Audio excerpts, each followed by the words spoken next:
हवा के झोंके से शिवी की मांग में लगा खून साफ दिख रहा था। शिवी ने गुस्से से खिड़की की तरफ देखा और बोली, इतनी तेज हवा क्यों चल रही है? लगता इन पर भी उस गायकवाड़ का असर पड़ गया है जो तूफानी बनती जा रही है। शिवाक्षी ने गुस्से से मुंह फेर लिया और बेड पर चादर लपेटकर लेट गई। हवा अभी भी चल रही थी। शिवी के कानों में एक मधुर धुन सुनाई दी जिसे सुनकर उसकी बंद आंखों से पानी की एक बूंद निकल गई। शिवी अपने मन में बोली, कहा था हर वक्त साथ रहोगे, हर मुसीबत से बचाओगे, तो उस गायकवाड़ से क्यों नहीं बचाया? कहाँ थे उस वक्त जब वो आदमी जबरदस्ती मेरी मांग भर रहा था, मुझे छू रहा था? अब आए हो जब सब कुछ हो चुका है। खिड़की में लगी बेल फिर से बजने लगी जो शिवी की अथाह सुकून दे रही थी, पर वो उस बात को भूल नहीं पा रही थी। परेशान होकर शिवी उठ गई और खिड़की की तरारू चली गई। उसने बेल को हाथ लगाया और कहा, जब जब परेशान होती हूँ इसकी मधुर आवाज मेरे कानों में गूंज उठती है और एक अलग सा सुकून दे जाती है। आप जो भी कोई है पर अपने से लगते हैं। आपने ही तो कहा था कि कोई मुसीबत नहीं आने दूंगा और तुम्हारे सामने खड़ा रहूंगा, तो अब कहाँ हैं आप? बोलिए ना, कहाँ हैं आप? शिवी ने इतना ही कहा था। तभी उसकी नजर सामने के गार्डन पर पड़ी जहां उसे एक परछाई दिखाई दी, जिसे देख कर वो हैरान हो गई और गौर से देखने लगी। तभी उसे जो दिखाई दिया उसे देखकर शिवी के होश उड़ गए और हाथ पैर कांपने लगे। सामने एक आदमी खड़ा था जिसके चेहरे पर कोई भाव नहीं था, वो बस एक टक शिवू को देख रहा था। आदमी को देखकर शिवी हड़बड़ा कर बोली, रुद्रम साहेब। जैसे ही शिवी ने कहा, सामने खड़े आदमी के चेहरे पर कातिल मुस्कान आ गई और वो पलटकर वहां से चला गया। शिवी उसे जाता हुआ देख रही थी पर कुछ कर नहीं रही थी। कुछ ही पलों में वो आदमी शिवी की नजरों से ओझल हो गया। उसके जाते ही शिवी जमीन पर बैठ गई और उदास होकर बोली, जाने क्या हो गया है? आपसे नफरत भी है पर आपकी चुप्पी बर्दाश्त नहीं। आप आए और मुस्कुराकर बिना कुछ कहे चले भी गए। आखिर आप चाहते क्या हो? कुछ तो बताओ। शिवाक्षी ने अपने आंसू पोंछे और खड़ी होकर खिड़की से बाहर देखने लगी। रुद्रम अब तक जा चुका था। शिवी के चेहरे पर गुस्सा आ गया और उसने कहा, बस अब बहुत हो गया रोना धोना, अब मैं हिम्मत नहीं हारूंगी और कल देखना आप आपके सामने भी नहीं आऊंगी, कुछ भी हो जाए। शिवी अपने बेड पर जाकर लेट गई। आश्रम से बाहर निकल कर रुद्रम ने अपनी गाड़ी से लेदर की लॉन्ग जैकेट निकाली और उसे पहन लिया। सामने पाटिल खड़ा हुआ उसे परेशान सा देख रहा था, क्योंकि उसके भाव परेशान है। रुद्रम अपनी जैकेट पहन रहा था और पाटिल उसे देखते हुए बोला, भाऊ काई झाला? रुद्रम सिप बंद करते हुए बोला, काहिच नाही पाटिल भाऊ। आप पूरी दुनिया से सच छुपा सकते हैं पर मुझसे नहीं। मैं तो पिछले 10 साल से आपके साथ हूँ, इतना जानता हूँ कि आप परेशान हो। कौन है उसकी वजह? क्योंकि जो भी है वो बहुत ताकतवर है, वरना चट्टान जैसा आदमी परेशान न होता। पाटिल की बात सुनकर रुद्रम कटाक्ष में हल्का सा मुस्कुराया। पाटिल उसकी मुस्कान के पीछे छिपे गहरे राज को समझ सकता था और बोला, भाऊ काई झाला? बोलो ना। मेरे लिए आप मेरे आई बाबा हो, सब कुछ हो। आपको परेशान देखकर मैं पागल हो रहा हूँ। रुद्रम थामा थामा, पाटिल कितना बोलता है तू? और क्या, कहाँ से तेरे आई बाबा हूँ? अरे तूने तो मुझे बूढ़ा बना दिया। पाटिल मुस्कुराने लगा और बोला, इज्जत इतनी है आपके लिए कि आई बाबा से बढ़कर बन चुके हो। रुद्रम, असाकाई, पाटिल, हो भाऊ। रुद्रम ने अपनी जैकेट को ठीक किया और आश्रम के सामने देखने लगा। पाटिल उसकी नजरों का पीछा कर रहा था और उसके माथे पर चिंता की लकीरें उभर आई।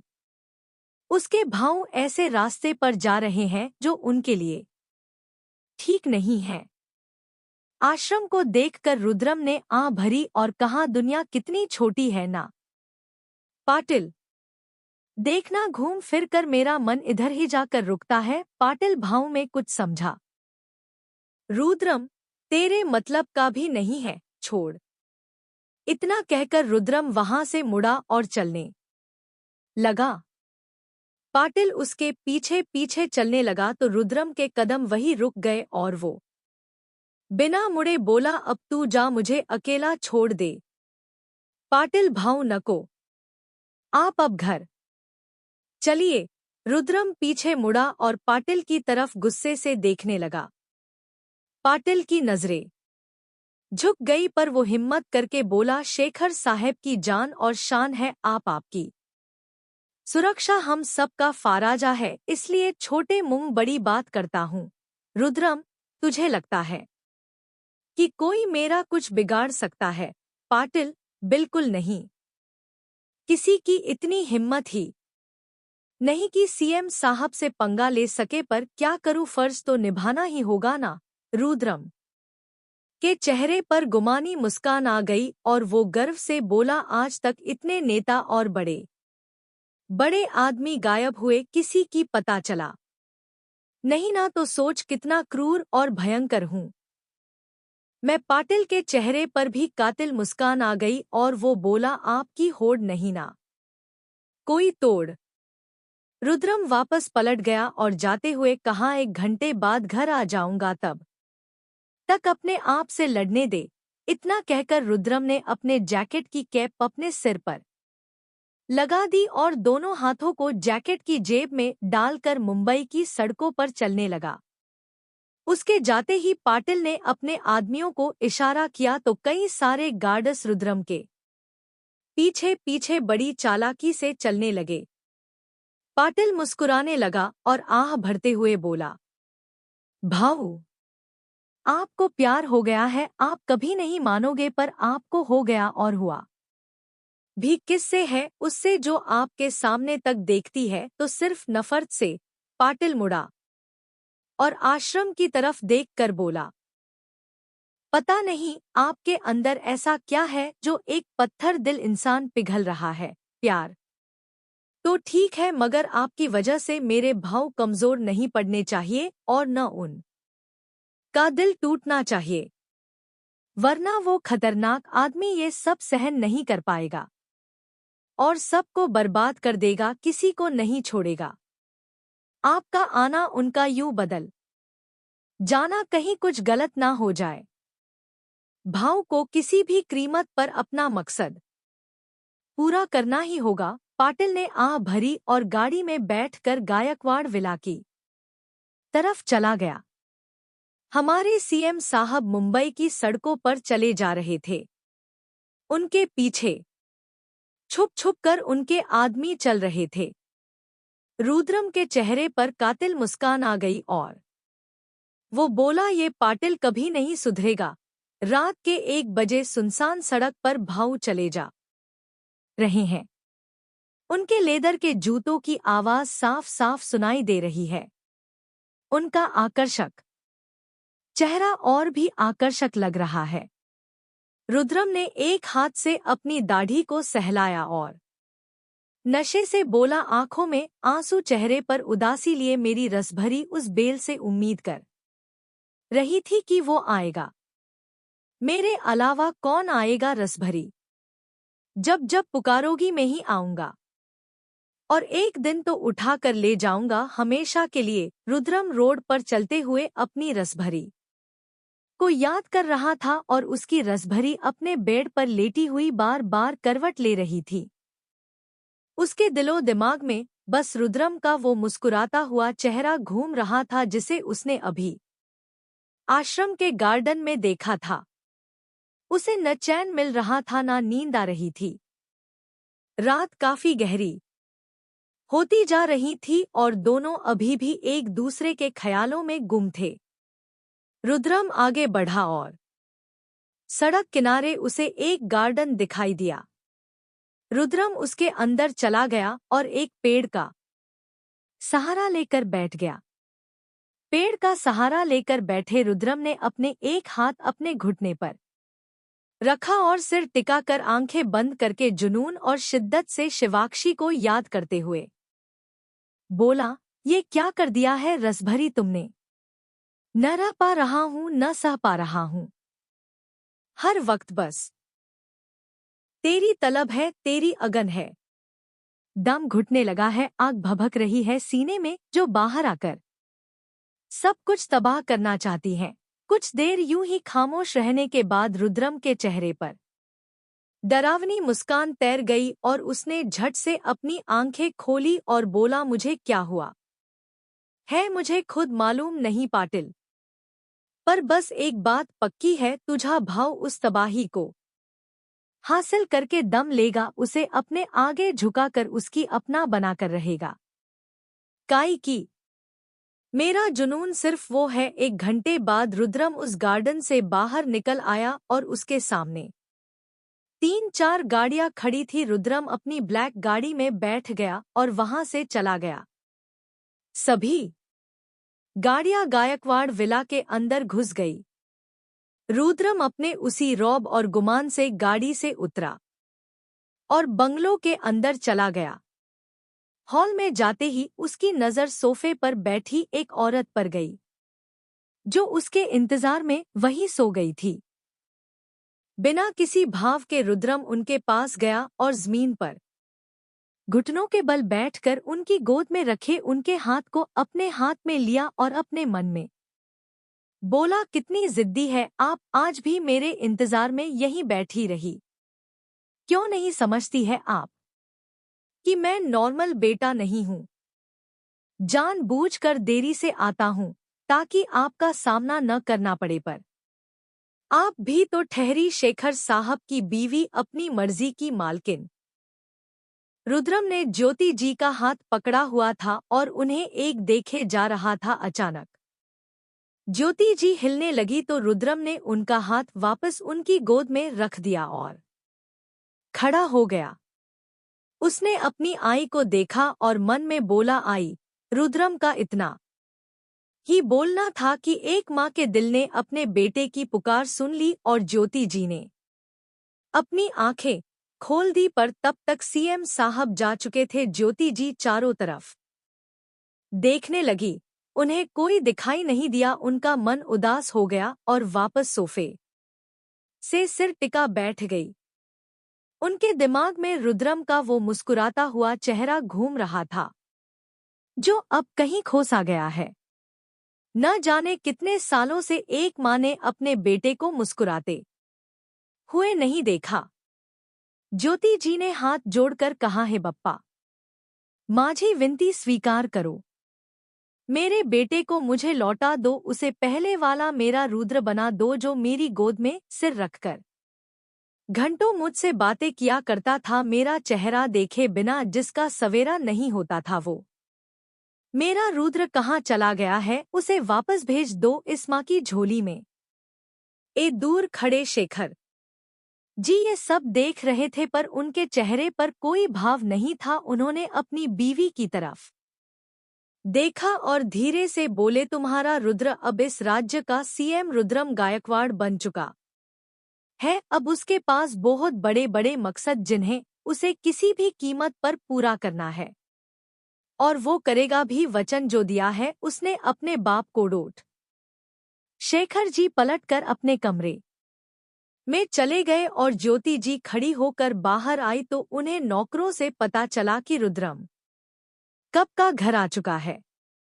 अब उनका वहम सच साबित हो गया था। वे बोली, इसका मतलब वो मेरा वहम नहीं, हाँ मेरा रुद्र सच में मेरे पास आया था और उसने मुझे पुकारा भी था। ज्योति जी बहुत खुश हो गई और रुद्रम के कमरे की तरफ बढ़ गई। उन्होंने गेट को नॉक किया, कई बार किया, पर अंदर से कोई जवाब नहीं आया। अंत में परेशान होकर वे जाने लगी, तभी गेट खुला और उनके सामने खड़ा था उनके जिगर का टुकड़ा, उनका रुद्र, जिसे देखकर ज्योति जी की आंखों में पानी आ गया और उन्होंने रुद्रम के चेहरे को थाम कर कहा, मेरा बेटा। रुद्रम बिना किसी भाव के उन्हें देख रहा था और उनका हाथ धीरे से हटाते हुए बोला, आप अभी तक सोई नहीं? ज्योति जी, बस जा रही हूँ बेटा, तुम आ गए हो ना, अब मुझे कोई चिंता नहीं। ज्योति जी ने रुद्रम के माथे पर प्यार से हाथ फेरा और वहां से चली गई। उनके जाते ही रुद्रम ने रूम का गेट बंद कर दिया और अपनी शर्ट उतारकर फेंक कर बेड पर लेट गया। उसने एसी और पंखा सब बंद कर दिया और गर्मी सहन करने लगा। धीरे धीरे उसके आकर्षक सीने पर पसीने की बूंदें दिखने लगी। धीरे धीरे उसका माथा, गला, सब जगह पसीना आने लगा। गर्मी बढ़ती जा रही थी और रूम को उसने पूरा बंद कर रखा था। काफी देर गर्मी सहन करने के बाद उसने एसी का रिमोट लिया और उसे ऑन कर दिया। जैसे ही एसी की ठंडी हवा उसके जिस्म को लगी, रुद्रम की आंखें बंद हो गई और वो जुनूनी तरह से मुस्कुराते हुए बोला, बस कुछ इसी तरह मेरी हर तकलीफ को दूर करने वाली मेरी राहत और सुकून हो तुम, मेरी रसभरी हो तुम। तुम्हें क्या लगा भूल गया हूँ? नहीं, बिल्कुल नहीं, तुम तो मुझे जिंदगी की आखिरी सांस तक याद रहोगी। रुद्रम पूरी रात अपनी रसभरी के ख्यालों में गुम था और कब उसे नींद आ गई उसे खुद नहीं पता। अगली सुबह एक नया तूफान लाने वाली थी, जिससे कई जिंदगियों का फैसला होने वाला था। कल से रुद्रम ऑफिशियली स्टेट का सीएम बन जाएगा और तबाही मचाएगा। अगली सुबह सुबह से पूरे स्टेट के हर न्यूज़ चैनल पर मुंबई के राजभवन को दिखाया जा रहा था, क्योंकि कुछ देर बाद यहीं पर हमारे रुद्रम साहब की सीएम पद के लिए शपथ होने वाली है। पूरा राजभवन शानदार तरीके से सजाया गया है और नासिक के ढोल भी बुलवाए गए हैं। पूरे भवन में सभी छोटे बड़े राजनेता इकट्ठे हुए हैं ताकि अपने नए और युवा सीएम का गर्मजोशी से स्वागत कर सके। पूरे राजभवन के चारों तरफ फौजी तैनात थे और सभी पुलिसकर्मी अपनी अपनी बंदूक लेकर ड्यूटी पर मौजूद थे। छोटी सी भी लापरवाही सबको महंगी पड़ सकती है, इसलिए सावधानियां बरतनी जरूरी थी। शपथ ग्रहण समारोह में कई बड़े नेता और बिजनेसमैन, नेशनल लेवल के नेता को इनवाइट किया गया था और सब लोग मौजूद भी थे, क्योंकि हर कोई रुद्रम से रूबरू होना चाहता है।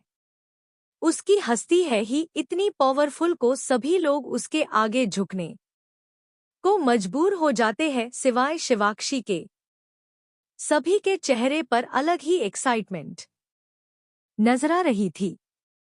राजभवन के बाहर भारी मात्रा में लोगों की और मीडिया वालों की भीड़ थी। कुछ खास रिपोर्टर को ही राजभवन के अंदर बुलाया गया था। सारी तैयारियां हो चुकी थी, सभी मेहमान भी आ गए थे। पूर्व मुख्यमंत्री, जिनमें कई नेता शामिल थे, वो भी यहाँ मौजूद थे और शेखर गायकवाड़ भी इन्हीं मेहमानों के बीच मौजूद थे अपने बेटे की शपथ देखने के लिए। सब कुछ तैयार था, अब बस इंतजार था। तो हमारे युवा सीएम एमआर रुद्रम गायकवाड़ का, जो अभी तक आए नहीं थे।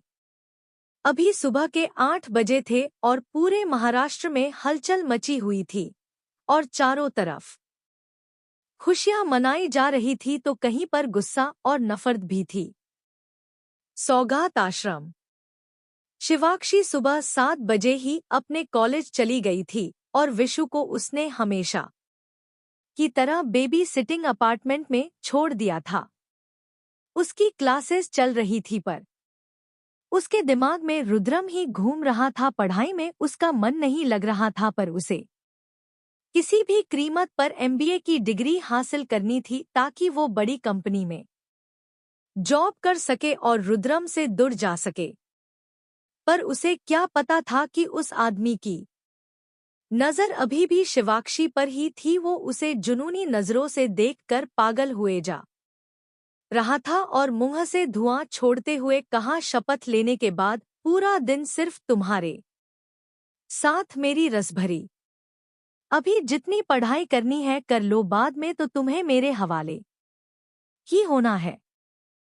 अपने केबिन की चेयर पर बैठा रुद्रम लैपटॉप से शिवी को देख रहा था, जो कॉलेज में पढ़ाई कर रही थी।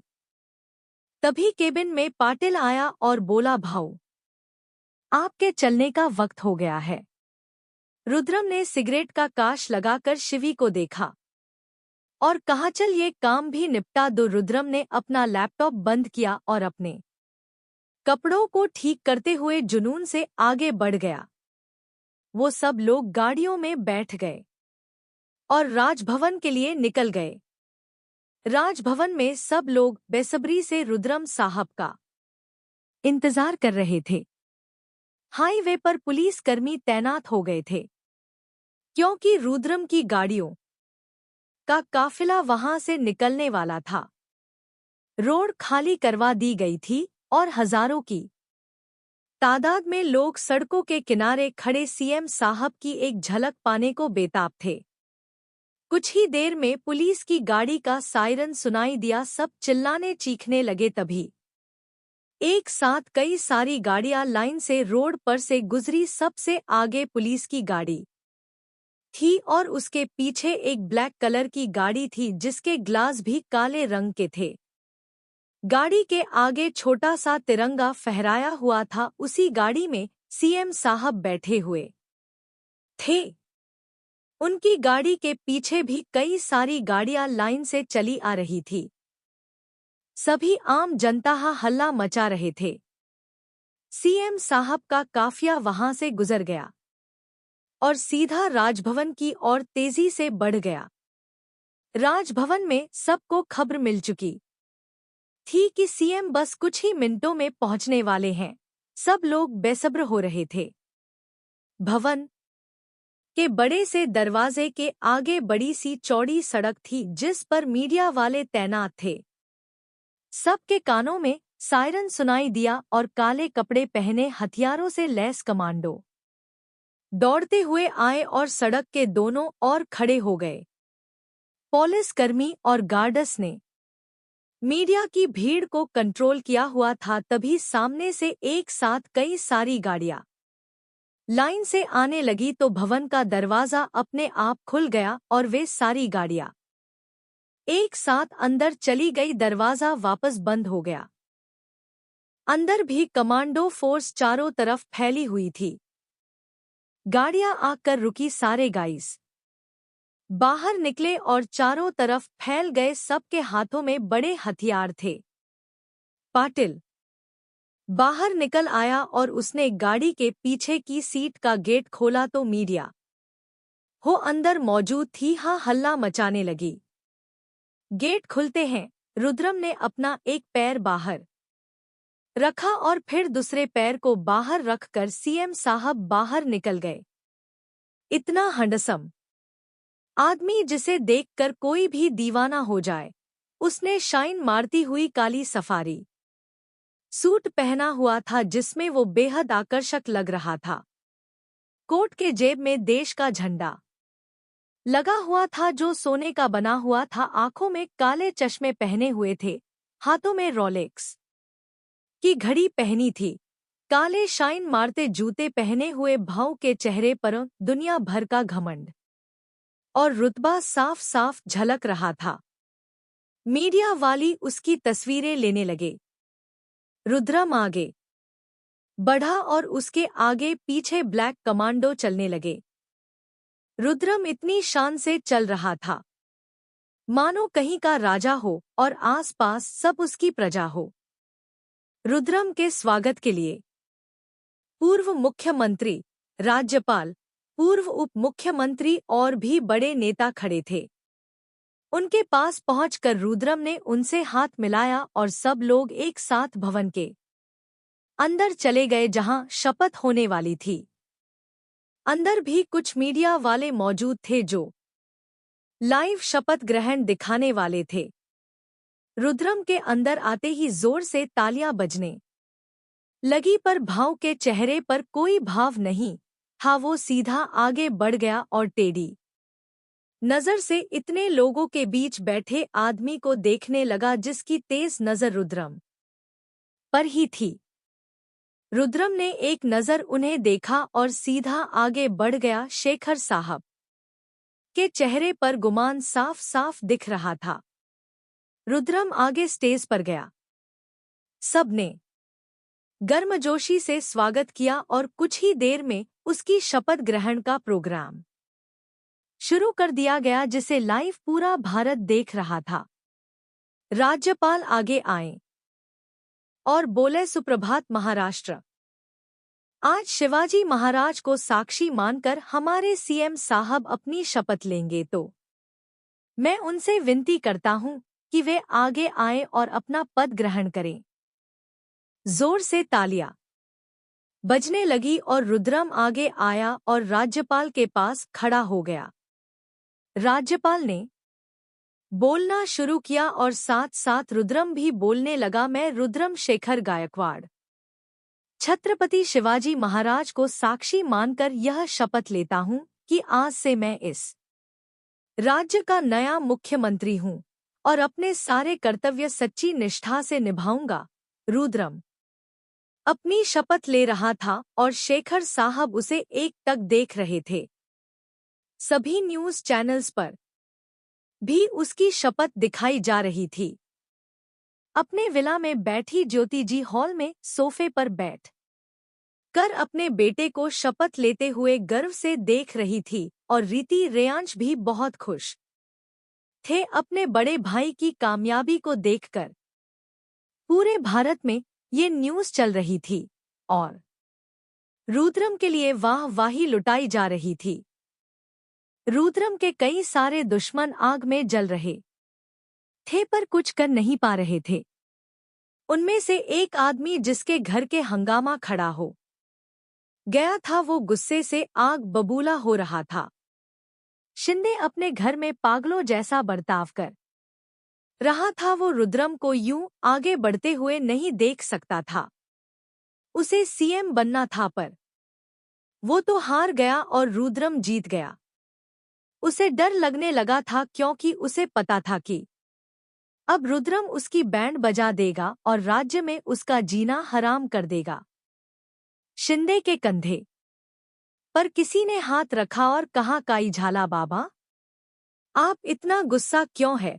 शिंदे पीछे मुड़ा और बोला, तेरे काम की बात नहीं है, तू तो तेरी उस शिवी पर ध्यान दे, नकारा कहीं का लड़का। बाबा, आप ऐसे कैसे बोल सकते हैं? शिवी मेरी दोस्त है, उसके खिलाफ आप कुछ मत बोलो। शिंदे, चुप कर। वैभव इतना बड़ा लड़का है मेरा पर एक लड़की के पीछे पागल हो रखा है। अच्छा हुआ जो उसे अपनी कंपनी से निकलवा दिया, वरना तू तो उसके पीछे सब कुछ गवा देता। वैभव, ऐसा कुछ नहीं होगा बाबा। आपका गुस्सा उस गायकवाड़ के लिए है और निशाना आप शिवी पर बना रहे हो।